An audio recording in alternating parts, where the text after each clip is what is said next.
Saya ingin berkongsi 2-3 hari lepas ni saya jumpa dengan negarawan Tun Dr. Mahathir. Dia juga menyatakan kekesalannya. Dia menjadi pemimpin lama, Perdana Menteri yang pertama 24 tahun, kali kedua 22 bulan. Dia kata satu-satu yang saya tidak dapat halang ialah apabila orang-orang Melayu yang begitu banyak memiliki tanah telah menjual tanah mereka sehingga tak ada lagi yang untuk dipegang, akhirnya mereka kehilangan segala-galanya. Jadi dia kata, Datuk Seri, baliklah abang kat orang kita, kalau ada tanah sekakang kera pun janganlah jual, simpanlah untuk generasi akan datang supaya tanah itu tidak terlepas. Dia kata kalau keadaan ini berterusan, tak ada sesuatu yang dapat dilakukan. Dia kata saya beri tempoh 10 tahun saja. 10 tahun saja. 2 kali pilihan raya dia kata tanah Semenanjung ini akan menjadi seperti pulau yang berada di selatan negara kita ini, di mana daripada 85% milikan orang Melayu di negara tersebut kini hanya tinggal 15 saja.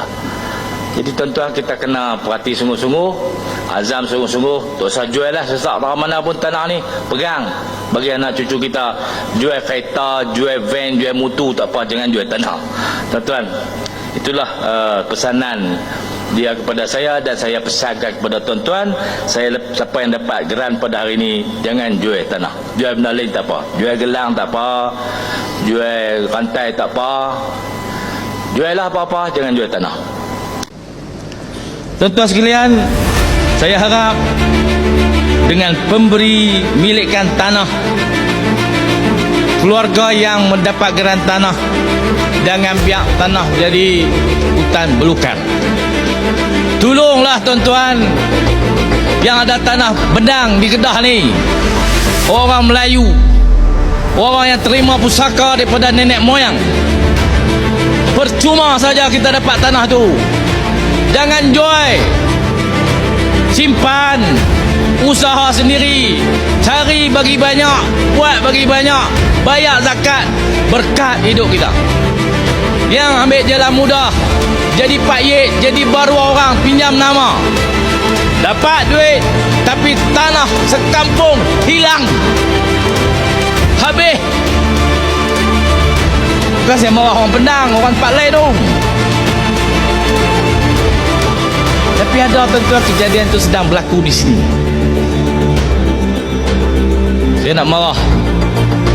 Mereka tak boleh, mereka ada duit, mereka boleh beli. Tak apa nama mereka ada cara. Siapa-siapa yang buat kerja tu berhenti. Siapa-siapa yang duk buat kerja beli tanah Melayu pakai nama orang lain pun berhenti. Esok kita pergi korek, kita cari, jumpa siap. Berkaya sangat no? Yang disebutkan oleh Tuan Haji Syahdan tadi, sekarang ni kita ada dasar seorang boleh mohon 10 hektar tanah. Saya kata kalau 10 hektar tanah, kalau ada 10 orang, kita kena ada 100 ekar tanah. Saya kata kalau 100 orang saja, kita sudah kehabisan 100 hektar tanah. Orang lain taklah mohon tang mana pula. Rakyat kan makin hari makin ramai. Saya kata untuk orang-orang kaya yang kita kena pasti di daerah-daerah ni, orang-orang yang kaya awal, yang pandai tanah awal, dia alim dah tanah, dia mohon kata pijak tang mana tanah balik, semua kena tanah dia. Orang ni kita tak usah duk bagilah tanah kerajaan tang mana lah, jangan bagilah. Cukuplah hak dia ada. Hak dah ada banyak tanah, tak usahlah mohon tanah lagi. Tengoklah muka kawan-kawan, muka jiran, muka orang kampung, muka Tok Imam, hak tak ada sekeping tanah pun, bagilah mereka tu mohon pula. Hak kita ada duit banyak, tak usah mohon, pergi beli. Tang mana dengar ada orang nak jual kebun, pergi beli, tak usah mohon tanah kerajaan. Pakailah duit rezeki Allah bagi itu, pergi beli tanah, tak usah mohon tanah kerajaan. Tanah kerajaan ni bagi melah kira senah tu mohon. Tak ada mudah. Itu kita pertimbang. Orang kaya pergi beli, orang miskin boleh mohon. Tapi keluasan 10 hektar mungkin akan dikaji semula supaya tanah berbaki di negeri ini boleh dimohon oleh seramai mungkin rakyat Kedah untuk aktiviti pertanian ataupun sebagai tempat kediaman. Saya rasa ini cara yang lebih adil untuk kita membawa Kedah ini ke depan supaya semua orang dapat peluang untuk memiliki tanah yang mereka harapkan. Tuan, saya ingin ingatkan kepada mereka yang mampu, janganlah berebut tanah dengan orang yang tidak mampu.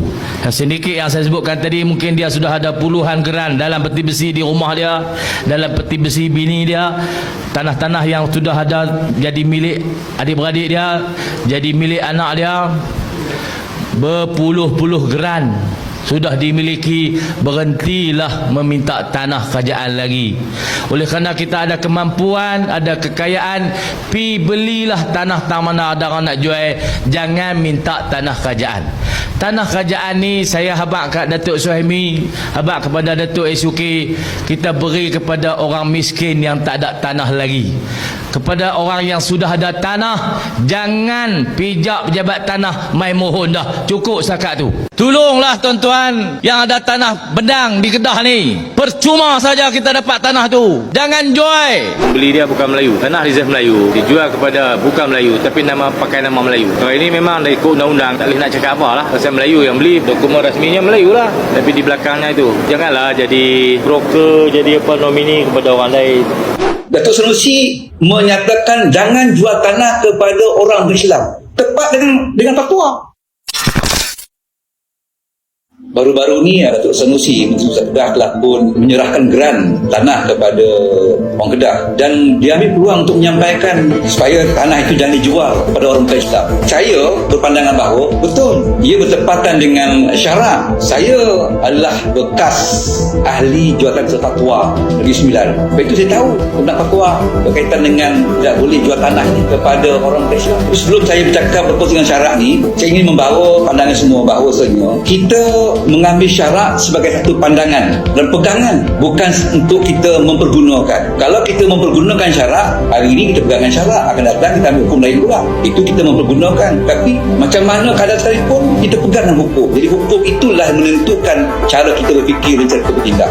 Itu yang pertama. Dan yang kedua, apabila kita meletakkan syarak di hadapan, maka kita akan bersetuju datang daripada mana-mana pandangan pun, sama ada dia datang daripada parti UMNO, parti Bersatu, parti PAS, parti apapun. Kalau bertepatan dengan syarak, kita terima. Sebab apa kita terima? Sebab kita meletakkan syarak. Tapi kalau sekiranya kita meletakkan parti depan kita, aku parti PAS, you parti UMNO, you memberikan pandangan, tapi pandangan UMNO kena dengan syarak, akan kita terima. Datuk Sanusi menyatakan jangan jual tanah kepada orang Islam. Tepat dengan fatwa yang dikeluarkan pada April 2018. Jadi sepatutnya siapa sahaja di Malaysia ini, tak kira apa parti, mesti terima sebab pandangan dia itu selari dengan syarak.